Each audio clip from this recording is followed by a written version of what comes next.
Hey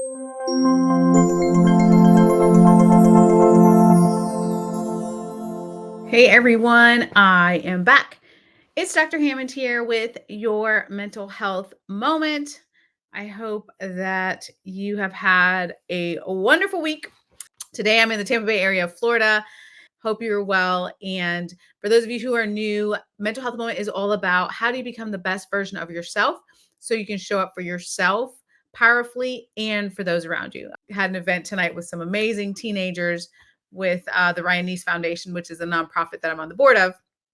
So, because I can't be in two places at once, because I don't have a clone yet, you all, February 14th is Valentine's Day. So, today's mental health moment is devoted to the topic of love, but not just romantic love, because love comes in many, many different forms, right? So, love comes from loving your neighbors. It's loving your friends and your family members. It could be a romantic relationship or not. Love comes in a lot of different forms. All right, so we're going to talk about that in today's mental health moment. And the reason why this topic is important on mental health moment before in the past, sometime last year, I don't remember which time period it was, but we talked a lot about the notion of self love as well, right? That's a different form of love. So you loving yourself and loving those around you. Love comes in a lot of different forms. And the reason why I want to share this topic, excuse me, with you all tonight is because a lot of times with Valentine's Day, it's a very in your face holiday, right? You see a lot of things online, you see a lot of things on social media, you see a lot of things in the stores. And although that may represent one type of love, it's also really, really critically important for you always to be working on the self love in your life. And the reason why that is because all of us have something that we are dealing with, whether it's something amazing, something maybe more difficult for us to work through, whether it's something from your childhood, whether it's something currently, some both things. Like there's all these sort of things that we are dealing with in our personal lives, right? Our personal and professional lives. So it's really critically important then for you to say, hey, how can I work on my level of self-love? And again, you all, for those of you who are not new to mental health moment, I always share with you, it is a process. Everything is a process when it comes to mental health and wellness, right? It's not an overnight process. Self-love, again, depending on where you're at in that journey, looks a lot different. You may be at the point where you're like, Dr. Hammond, I have so much negative self-talk right now. I have a low level of self love, or I'm struggling to love myself because of something that happened to you, something that didn't happen that you wanted to happen, something you did with, to someone else, or whatever it is that happened, didn't happen, or should have happened, or all those sorts of things. Like that takes a toll on us mentally sometimes, right? And again, all of us are at a different journey with our self love. Different things pop up in our lives, different experiences pop up, different challenges pop up, different amazing things pop up too. And we have to always be aware of where we're at in our self love journey. So I'm sharing this with you all today to remind you to ask yourself, where am I in my self love journey? So that's question number one. You should be asking yourself on a regular basis, where am I in my self love journey? Here's the thing. If you say, I don't love myself right now, which is okay, be honest with yourself. You can be honest. You don't have to even share it with anyone else. You can be honest with yourself and your own thoughts and answer, yes, I'm not in a place where I love myself right now. I need to work on this. You may say, I'm in a great place right now. I'm healed. You might say, I'm still on this healing journey. Dr. Hammond, and there's different tips and different things I need to do, but be honest with yourself. And very important, especially with this question, is do not blame yourself for wherever you're at in the process.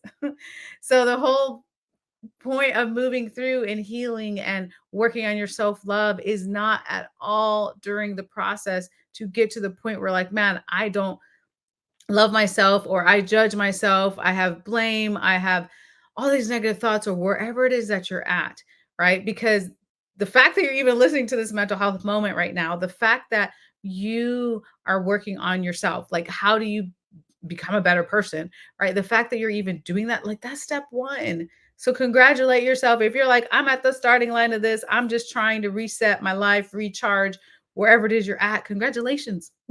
Right? Celebrate yourself. Right? So that's going to be really, really important for you to be thinking about on this journey of self-love. So number one, again, the check-in. We talk about that often on mental health moment. Checking in with yourself and asking yourself, where am I, right, on this self-love journey. The second thing that's really important, I know it's hard not to do. Do not compare yourself to others. You've heard it before, but I'm sharing this with you, especially because for many of you watching this is the day before Valentine's Day. I know I know what happens as a psychologist. I've talked to numerous people, just even in general, not just with Valentine's Day, but any day of the year. As you start to compare yourself, what do they say? Comparison is a thief of joy. You start to compare yourself. You're looking online, you're looking at these perfect things, you're looking at these quote unquote perfect lives that people live, which is not even the truth on social media. Or you're seeing things in the news, or you're seeing things, whatever that it is that you're watching around you. These are just highlight reels, you all. So I just want to remind you that today, the second thing in your self love journey is do not compare. And it's human. It's a human thing to do. Sometimes we look around, we're like, well, that grass over there looks greener. We'd rather do this. We'd rather do that. But work on getting so focused on your own journey that you're lessening your desire to be comparing yourself to others. Because if it's something that's going to bring you down, if it's something that's going to lead to more self doubt, if it's something that's going to lead to judgment of yourself or you not liking yourself in any way, right? Let's try not to fall into that comparison trap. Today's topic is about self-love, right? And it's about how do you begin or continue, depending where you're at in your journey, of really making sure that you are your number one priority, that you're focusing on you. You're focusing on where am I at in my self-love journey. Some of you need to move into a state of forgiveness for whomever that may be. It might be yourself, it might be someone around you. For some of you, you may need to examine the way that you even treat yourself, like the thoughts and the things that you're telling yourself about yourself. Some of you need to work on boundaries. Like there's all these different things, and I don't mean to laundry list like all the things you're working. You're like, whoa, what's going on? It's overwhelming.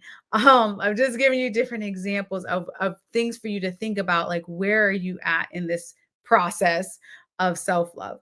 But the beautiful thing, and I can share this personally and professionally. The beautiful thing is it is a journey. Sometimes it's a really long journey, but you can get to the other side where you're like, you know what, I do love myself for where I'm at currently, right?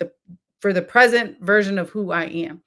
A lot of times, many of us are caught in the past, right, or the future. Most of us, we're thinking about things that happened in the past, which right, it has already happened. It could be many years ago even, or we're worried about things that are going to be happening in the future. The future hasn't even happened yet, and well, unless you're psychic, right? We don't know what the future holds. So what's the beauty of working on self-love is when you work on being more in the present moment and working on loving the present version of who you are and getting to that state of mind, it really gets you to a peace of mind, right? Which is a lot of what, for those of you who are new to mental health moment, a lot of what mental health moment is not only becoming a powerful version of who you are so you can show up powerfully for yourself and those around you, but also working on how do I continue to get back into peace of mind? Like why wouldn't we want to be in that state? It's a good place to be, right? Mentally, it's a great place to be. Emotionally, spiritually, physically, there's all these benefits of getting into a calmer state of mind, right? And having a good peace of mind. So think about these things on your self-love journey. And let me know in the comments, like maybe if you feel vulnerable enough to share on your self-love journey, would you say, are you at the beginning of this journey? Do you feel like you're continuing? Are you like, I'm good, I'm working on it? Like, just be honest. You can put it in the chat, but just be honest with where you're at, right? And again, let me tell you, spoiler alert, all of your answers are correct, right? The biggest thing, especially when it comes to your mental health and your wellness, is the checking in with yourself on whatever part for this year. We've been talking a lot about prepping for this year, and here we are, like it's crazy, almost 2 months into the year, which is insane. But nonetheless, where you're at with different it's critical for you to know where you're at in different levels in different areas of your life, like self-love, right? It doesn't matter if you're at the starting line, if you're just starting this journey, or if you're continuing, or you're like, I'm good, I'm in a good place. Any of those answers are the right answers for you. The most important thing again is for you to be in that sense of awareness, for you to take a step back. It's hard sometimes, you all. Who isn't stressed out, right? A lot of us are busy, we're stressed. There's a lot of things going on in the world. There may be things going on in your personal life. It can be really overwhelming, but it's so important for you to like take that step back, right? And really examine and look at your life. This year is 15 years, you all, which is insane, that I've had a private practice as a psychologist. And now just working with different groups and speaking to different communities, which I love. That's my love and passion, as many of you know who are not new to mental health moment, to inspire different groups. But what I honestly have learned professionally over again 15 years, which is crazy, is that the key or the secret, if you will, is really making that commitment to work on your personal development, making the commitment to yourself. That's why I always preach to you all, make yourself your number one priority. Make your commitment today if you haven't already. But even if you're like, I don't want to say, like, I'm just starting this path or restarting or resetting or whatever it is, make your commitment to work on your level of self love, whatever that looks like for you, right? And whatever it is that you feel that you need, that maybe you're not giving to yourself. Maybe you're I have shared with you all before in the past, years ago, before I went on my own healing journey. I had like horrible negative self-talk. Like it was really like it took me a minute to really start to examine my own thoughts and just how um harsh they were, like about things that happened or didn't happen. And certain things, we all fail at certain things. What did that mean? And just all these things, I was like, man, that's like really harsh. Like I would never talk like that to someone else, so why would I be seeing these things in my head? And so, nonetheless, that was a part of my healing journey and just working on the self-love. How am I speaking to myself? Recognizing these thoughts, right? There's so many parts of this package for self-love, which I'm not going to do tonight. I could probably talk for 3 hours on it, you all, but I'm not going to do that to you all for mental health moment. But there's just so much. There's so much that goes into self-love. But the biggest thing, again, is for you to make this commitment to work on your level of self-love, to know where you're at in the journey. It really looks differently, but self-love looks like treating yourself well, like the things that you say to yourself, the things that you do to grow as a person, the things you do to be better as a person, the working on not having the self-blame game or the guilt or the shame and all these sorts of things that may have happened 20 years ago, right? Or 10 years ago or 5 years ago, like things that we can't go back in time and change. But we can change our perception of it, right? We can always change that.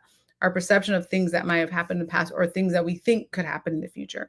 But that all goes along with the self-love journey.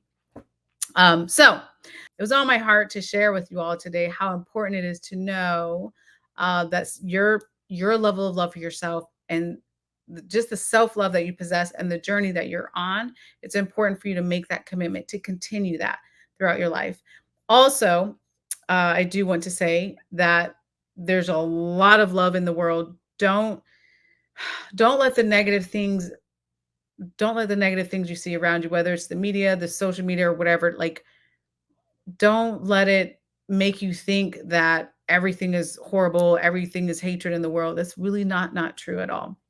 Um, and if you're struggling with that, like, man, the world's falling apart and everything's so horrible. If you're in that space where everything's wrong for me or nobody loves me or whatever it is that you're telling yourself, again, negative things, try your best to look for evidence around you, though, of love that does exist, right? Of the kindness that people have for one another, and follow accounts. I follow a lot of positive accounts on Instagram, for example, that show like good deeds that people are doing, the positivity in the world, the love in the world. Just try to, I know it's hard sometimes, especially if you're in a dark place, but try to like retrain your brain to see that, right? Even if you're out in a store and you see like there's goodness out there, you all, you see like positive things happening, love in the world, try to really think about tuning into that frequency as you're working on your own level of self-love. Because again, our brain sometimes tells us things that are not true. Just because you think it doesn't make it true, especially when it comes to the self love journey. But again, remember those things for you. Check in with yourself again with your self love journey. Make sure that you are putting the things in place that you know that you need to work to continue to work on your self love. And again, it is a journey, it is a process, but the most important thing that you can do is make that commitment to your self love. If it comes in the form of affirmations, if it comes in the form of doing things that bring you more joy, if it comes in the form of looking around you and understanding there's goodness in the world, there's kindness in the world, there is love in a lot of different forms in the world, like really understanding that whatever path it is that you need to take, start the journey or continue the journey, right? If you all need me before next Tuesday, 8 p.m. Eastern Standard Time, you can always reach out on drnekeshiahammond.com, or you can follow me on Instagram, dr.hammond, or LinkedIn, Facebook, Twitter, not Twitter, X. I keep saying Twitter, y'all. I think they changed the name, I don't know, months ago, sometime last year. But X, formerly known as Twitter, or any other social media platform. So have an amazing week, you all. Again, happy Valentine's Day in advance or day of, depending on when you're listening to this, or previously if you're listening to the replay. And I'll see you all next week. Be blessed. Know that you're loved. Know that there's a lot of love in the world, no matter what your experiences have been or what you think you're seeing. Like there's love in the world and there's goodness in the world. So I'll leave with that. Bye, guys.